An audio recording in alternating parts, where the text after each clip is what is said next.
Radio Judaïka, Fréquence Europe, Olivier Singer.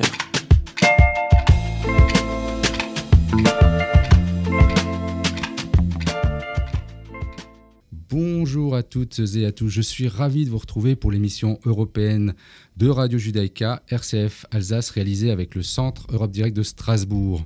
Alors lundi 21 février, Vladimir Poutine reconnaissait les républiques séparatistes du Donbass, Donetsk et Louhansk.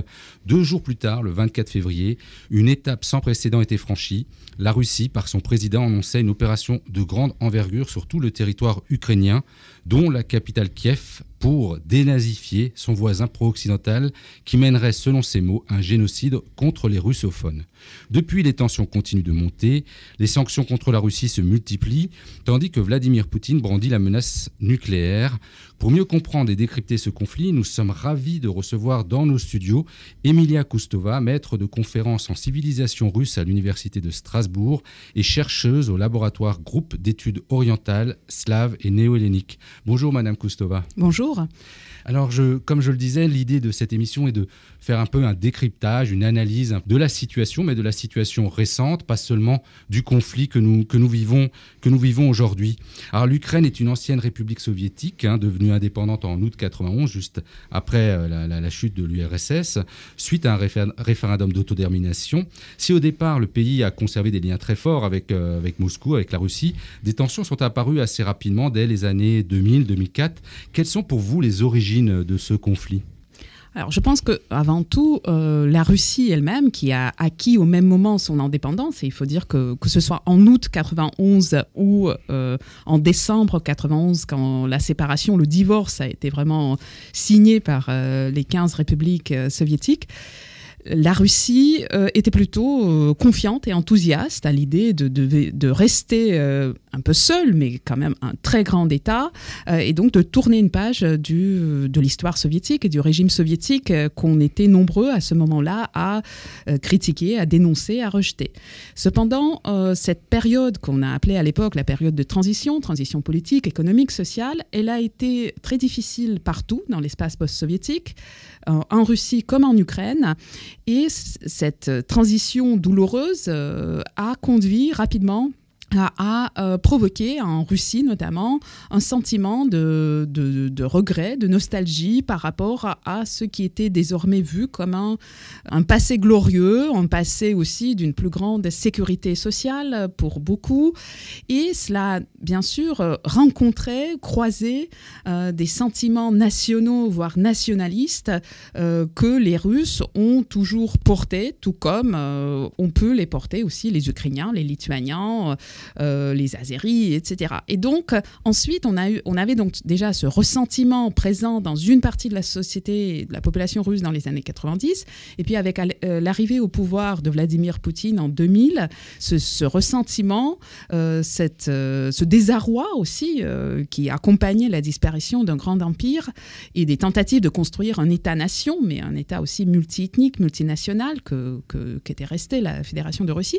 Donc, ce sentiment, il a été très vite repris, aussi amplifié, puis instrumentalisé par ce nouveau régime qui était en train de se construire à partir de 2000 et qui a très vite fait le choix, donc au bout de quelques années, le choix d'une politique de plus en plus musclée dans l'espace post-soviétique que les diplomates et les politiques russes appelaient dès les années 90 espace, donc l'étranger proche de la Russie. On voit déjà dans cette vision une sorte de distinction entre les... Une sorte de zone d'influence. Voilà, ça. Une zone d'influence qu'on assume, qu'on revendique. Et puis à partir du moment où dans les années 2000, dans cette zone d'influence, l'étranger proche, se manifestent des courants politiques et sociaux qui choisissent d'autres modèles, comme le modèle européen, comme ça a été le cas en Ukraine en 2004, puis de façon encore plus forte en 2014, à chaque fois, ça provoque une réaction de plus en plus exacerbée et de plus en plus violente de la part de la Russie poutinienne. Quelle est pour vous le tournant finalement entre la scission qui s'est passée entre l'Ukraine et la Russie, on va dire, de Vladimir Poutine, puisque c'est cette Russie-là qui est aujourd'hui au pouvoir. Je pense que c'est ça, c'est ces deux moments, c'est 2004 puis 2014, sachant qu'entre les deux, il y a aussi une histoire politique, sociale très intense côté ukrainien. Au contraire, un processus où à l'intérieur de la Russie, le régime devient de plus en plus, au contraire, figé. Donc il faut comprendre qu'ailleurs, ça bouge, en Russie, ça se fige. Il y a en parallèle un processus d'un renforcement économique et politique militaire russe. Je pense que là, il faudrait aussi penser à une autre date de 2008. C'est cette guerre éclair, guerre victorieuse menée par la Russie sur le territoire d'un autre État indépendant post-soviétique, la Géorgie, dans une situation qui nous rappelle beaucoup celle de l'Ukraine en 2014 ou aujourd'hui. Donc pareil, la Russie instrumentalise les conflits bien réels, les conflits interethniques qui existent sur le territoire géorgien, avec des républiques autoproclamées plus ou moins en rupture avec la Géorgie, donc l'Abkhazie et l'Ossétie du Sud, et elle utilise cet argument pour envahir un État indépendant. Et à partir du moment où cela passe finalement sans provoquer de fortes réactions de la communauté internationale, ensuite la Russie se sent de plus en plus libre d'agir dans son étranger proche, entre guillemets. Alors si on veut comprendre, 2014, c'est donc les événements de Maïdan, suite à un accord d'association avec l'Union européenne au départ, et ensuite on a donc l'envahissement de la Crimée. C'est un peu ça la chronologie des faits. Pour comprendre un petit peu, pour essayer de faire comprendre cette histoire avec la Crimée, qu'est-ce qui s'est réellement passé dans les événements suite à Maïdan, et un petit peu ce qu'est le Donbass, ce que ça représente vraiment. Alors là, c'est dommage qu'on ne puisse pas montrer une carte à la radio. Hein. Ce serait bien de pouvoir le faire. On en voit beaucoup, malheureusement, en ce moment, du fait des événements. Oui, elles sont assez angoissantes. Il y a déjà un conflit au sein de la société ukrainienne de plus en plus critique par rapport au gouvernement, qui est un gouvernement corrompu, un gouvernement qui obéit aux ordres qui viennent de Russie, qui choisit la Russie un peu comme modèle aussi politique, et qui, placé donc face à un choix soit pro-européen, soit un rapprochement encore plus fort par rapport à la Russie, cherche à choisir la Russie, ce qui provoque une explosion politique, sociale autour de cette image, ce lieu Maïdan. Et donc à ce moment-là, la Russie décide d'agir, le gouvernement russe agit de façon absolument inattendue pour tout le monde. Non seulement il condamne la révolution de Maïdan comme étant, en le présentant déjà face à l'opinion publique russe comme étant un résultat d'un complot financé par l'Occident, c'est explicite, et puis il mène une opération, encore une fois, une opération éclair qui prend tout le monde au dépourvu en Crimée en envoyant des forces militaires, mais un peu déguisées, etc. Et en utilisant le fait que la population de Crimée soit plutôt russophone et qui se sentant proche de la Russie. Donc il utilise cela pour organiser en quelques jours un référendum, dont évidemment, qui ne peut absolument pas être perçu comme une expression de la volonté populaire, quelles que soient les positions. Vu le contexte et tout ce qui s'est passé. On ne peut absolument pas... Et donc, il organise, le gouvernement russe provoque ce référendum. À l'issue du référendum, la population criméenne est proclamée comme ayant choisi la Russie. Et donc, la Russie proclame l'annexion, enfin l'intégration de la Crimée. Sachant que la Crimée et la perte de la Crimée, je pense, elle n'a jamais été vraiment bien acceptée en Russie, puisque ça a toujours été vu comme un territoire russe qui, effectivement, on rappelle que jusqu'en 1954, la Crimée faisait partie de la République de Russie au sein de l'Union soviétique. Elle a été offerte, entre guillemets, en 1954 à l'Ukraine pour célébrer les 300 ans de, entre guillemets, réunification de la Russie et de l'Ukraine, etc., etc. Donc on est dans une histoire longue, on est déjà dans l'instrumentalisation de l'histoire. Et donc, cette annexion de la Crimée en 2014, ça provoque une véritable euphorie dans la société russe. La majorité soutient. Il y a des manifestations qui se tiennent dans les grandes villes pour protester, comme c'est le cas aussi aujourd'hui. Mais globalement, Poutine, il marque des points à l'intérieur de la Russie. Je pense que c'est beaucoup moins le cas aujourd'hui. Le Donbass n'est pas la Crimée. L'atmosphère... en plus après 2 années de Covid et de difficultés économiques, voilà, on est... Mais le Donbass, donc là on a donc 2 régions à l'est de l'Ukraine, on a donc cette histoire de séparatistes, et c'est ça qui n'est pas toujours compréhensible pour le citoyen lambda qui essaie de comprendre. Qui sont-ils ? Y a-t-il vraiment des séparatistes ? Est-ce que c'est des séparatistes envoyés par la Russie ? C'est quoi exactement ? Donc après les événements de Crimée va suivre donc l'histoire du Donbass. Voilà, la Crimée, ça se passe facilement, c'est un peu autre chose dans le Donbass. Alors que dans le Donbass, les populations russophones sont nombreuses. Il y a aussi des difficultés sociales assez importantes. Et c'est ce sentiment aussi, ce ressentiment, ce sentiment d'incompréhension de ce qui se passe, ce sentiment aussi de crainte par rapport à une identité ukrainienne qu'on ne partage pas nécessairement dans ces régions. Ces régions qui sont par ailleurs soumises à la propagande russe bien avant 2014. Là-bas, on écoute la radio russe, la télé russe, etc. Donc dans ces régions, il y a un rejet du Maïdan, de cette révolution pro-européenne, et donc les forces locales, en partie proches de certains milieux corrompus, parfois mafieux, etc. Donc ces forces-là en profitent pour proclamer leur pouvoir, et puis finalement de faire cession par rapport à l'Ukraine qui avait fait, le reste de l'Ukraine plutôt, qui avait fait un autre choix. Bon, là ça se passe avec beaucoup plus de violence puisque donc, la Russie n'arrive pas à mener une opération éclair comme en Crimée. Il y a des conflits armés, il y a aussi le reste de l'Ukraine, le gouvernement ukrainien qui n'accepte pas, donc il y a des combats, il y a des victimes, plusieurs milliers de victimes. 14 000, oui, c'est ça. Donc c'est encore une toute autre histoire. Et voilà, quand on passe à la violence, ça ne fait que exacerber les déchirures, les divisions, et ça pousse aussi beaucoup de personnes qui avant arrivaient à concilier leur identité russophone, ukrainienne ou ukrainophone, mais russophone aussi, ça pousse beaucoup à choisir et donc ça conduit finalement, ça nous conduit à la situation qu'on vit aujourd'hui. Enfin, ça prépare cette situation. Alors, Madame Kostova, je mettrai encore une dernière question pour placer le tout et après on avancera un peu avec l'actualité pure. C'est cette histoire des accords de Minsk. Donc, suite à ça, donc on a ces fameux accords de Minsk de 2015 qui sont un élément de la crise actuelle. Qu'est-ce que c'est exactement ces accords de Minsk ? Alors, il y a eu 2 étapes, donc les accords de 2014 et 2015, Minsk 1, Minsk 2, c'est assez technique, complexe, etc. Ils prévoyaient pas mal de choses pour justement mener à une désescalade, notamment parmi d'autres choses, on prévoyait des élections libres, démocratiques dans les territoires séparatistes. On prévoyait aussi un statut différent pour ces territoires au sein de l'Ukraine, donc avec un État construit plus sur un mode fédéral que unitaire. Donc il y avait beaucoup de choses. Donc ça, c'était, tel que je le comprends, ce processus de Minsk, c'était pensé plus comme un processus que comme un traité qui délimite, qui fige, qui fixe. C'était plus lancer une sortie de crise.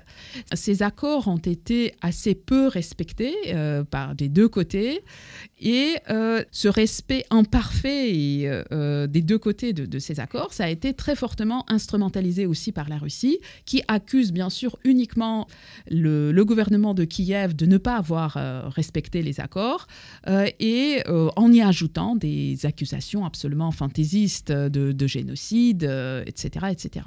Alors je vous propose, maintenant qu'on a tout placé, de faire une petite pause musicale avec Peter Doherty et The Fantasy Life of Poetry and Crime, qui est une petite balade au bord des falaises d'Étretat qui va nous permettre un peu de nous éloigner des événements dramatiques qui se vivent actuellement en Ukraine.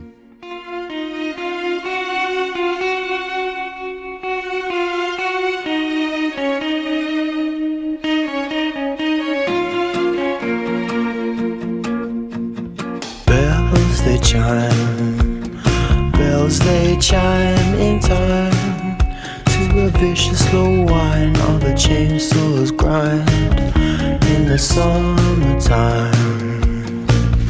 There's a coppery taste, a gun in your face, high planes drift, slight shape shift across the maritime. In the estuary, there's a clue to find in the fantasy see life, poetry and crime. Hold Normandy and Saint Maritime. In the fantasy life, poetry and crime.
On se retrouve pour la suite de cette émission avec Emilia Koustova. Je rappelle que vous êtes maître de conférence à l'Université de Strasbourg et spécialiste des questions des pays slaves.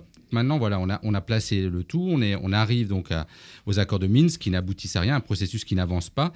Finalement, qu'est-ce qui a fait monter la tension pour en arriver à ce conflit d'aujourd'hui ? Je pense que ce qui fait monter la tension, c'est la volonté de Poutine d'en découdre avec l'Ukraine. On ne peut pas constater sur le terrain, même si c'est un terrain complexe, etc., mais sur le terrain du Donbass, par exemple, on ne constate pas de crise qui aurait conduit la Russie à faire un pas supplémentaire. Mais si on reprend les éléments de langage de Vladimir Poutine, ces génocides, ces dénazifications sont vraiment les éléments portés par le Kremlin pour justifier cette invasion en Ukraine. Y avait-il donc, et c'est là vous y avez répondu, un danger imminent pour la population russophone qui justifiait cette entrée sur le territoire ukrainien ? Bien sûr que non. Il n'y avait pas ce danger. Il y avait une volonté du gouvernement de Zelensky d'avancer, de se montrer aussi tolérant et de construire ensemble une société tolérante et plurielle.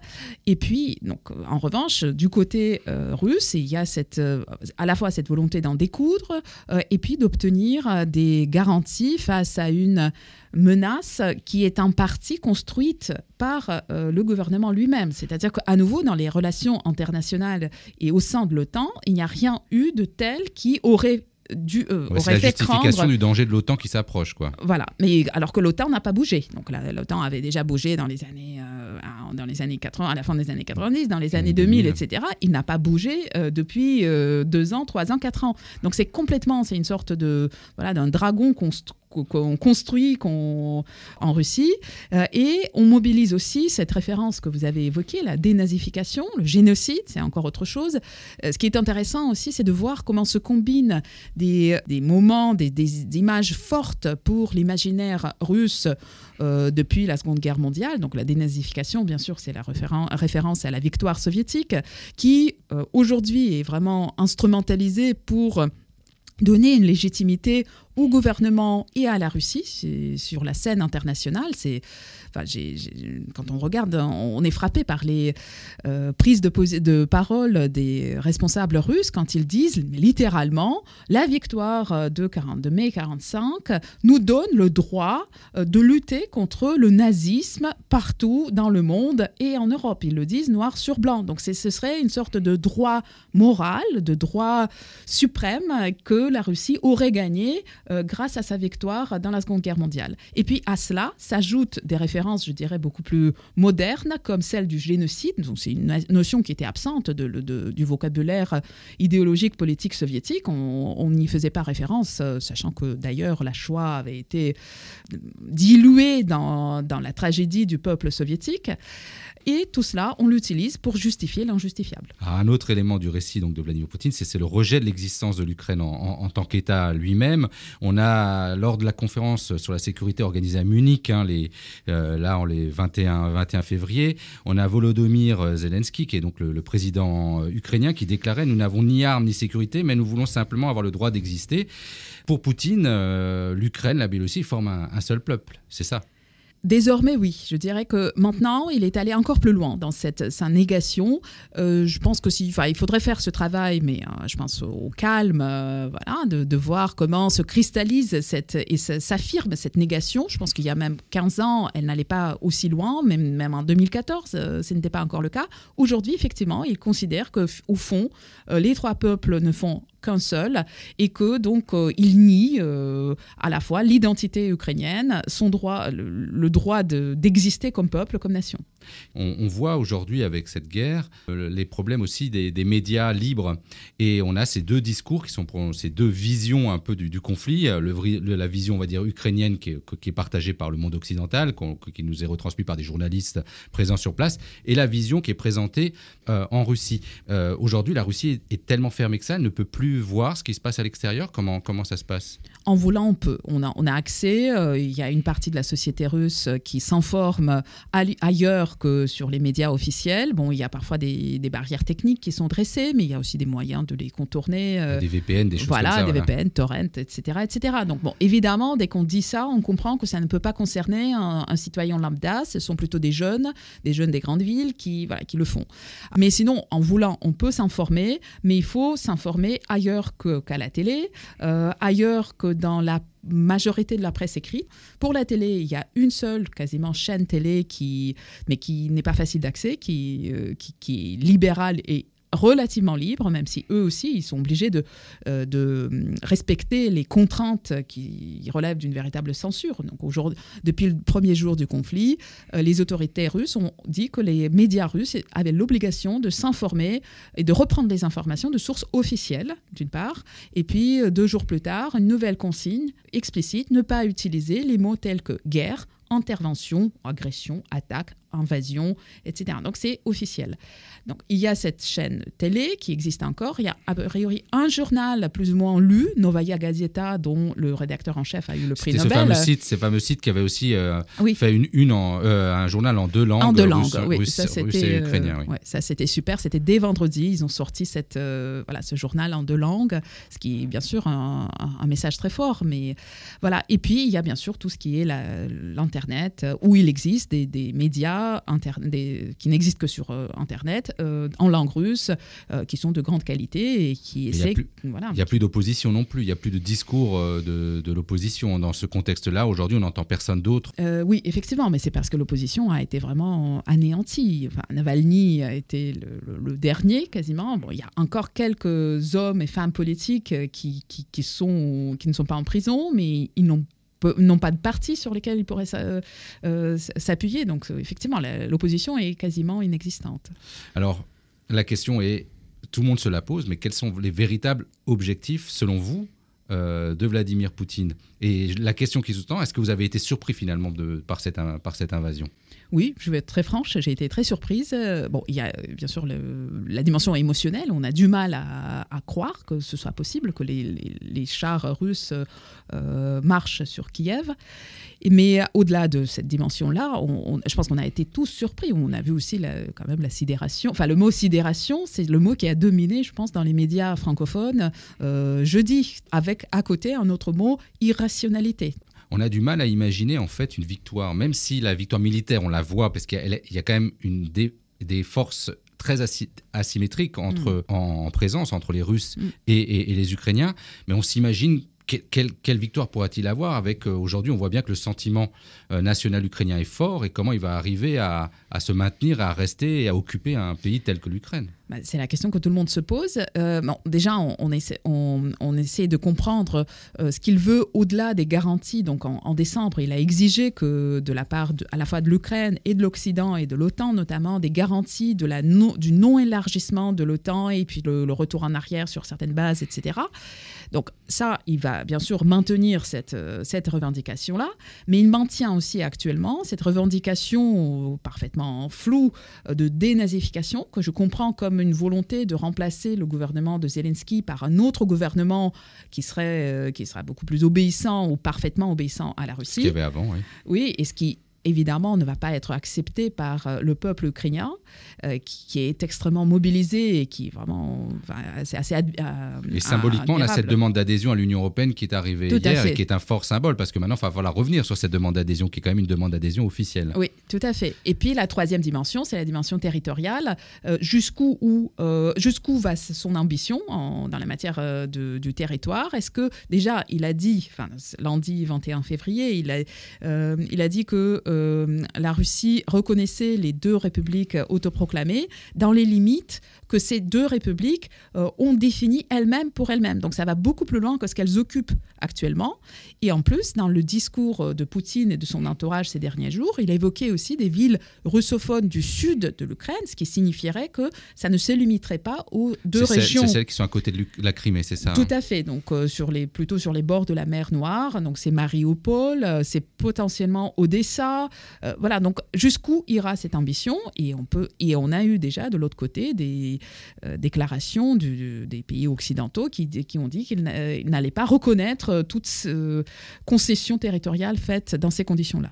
Alors je sais que vous n'êtes pas non plus une spécialiste des sanctions. Comment vous voyez, vous, les sanctions européennes?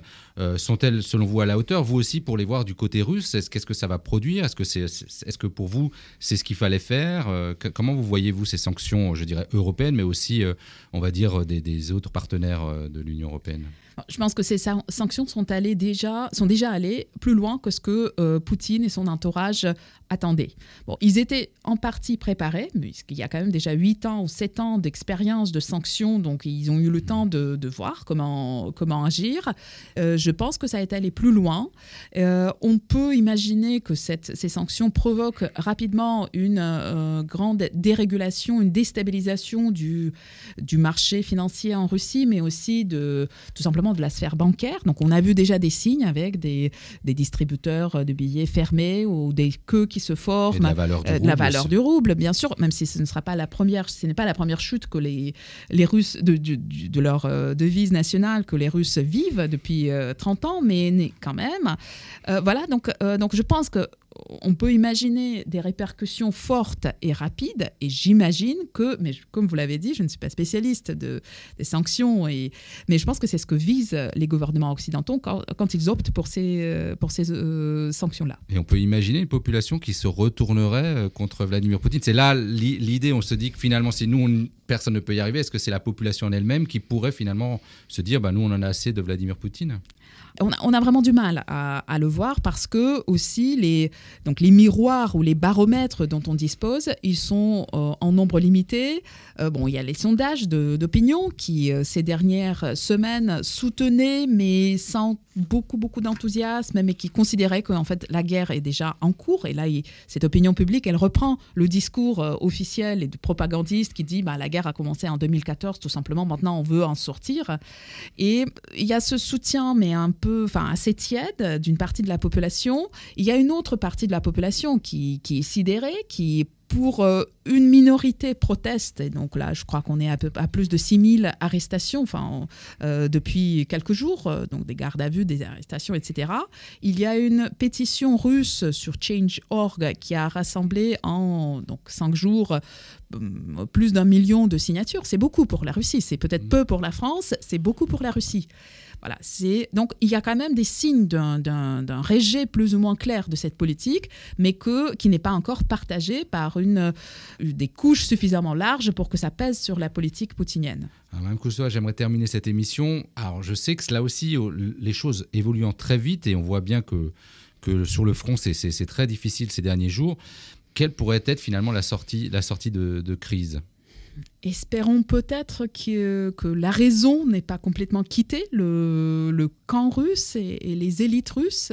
Espérons peut-être que l'entourage de Poutine se montre plus raisonnable que le leader et qu'il arrive à exprimer ses réserves quant à l'utilisation de certaines solutions. Voilà. Mais je pense que de toute façon, le fait que l'Ukraine tienne et se montre vraiment solidaire de son gouvernement, c'est déjà un moyen de démentir cette idée selon laquelle la nation ukrainienne, l'identité ukrainienne n'existerait pas. Donc c'est déjà très important. Et puis je pense la réponse occidentale et du monde entier, c'est très important aussi. Il faut qu'on reste aussi très mobilisé et il faut peut-être aller plus loin encore en utilisant tous les moyens non militaires pour riposter.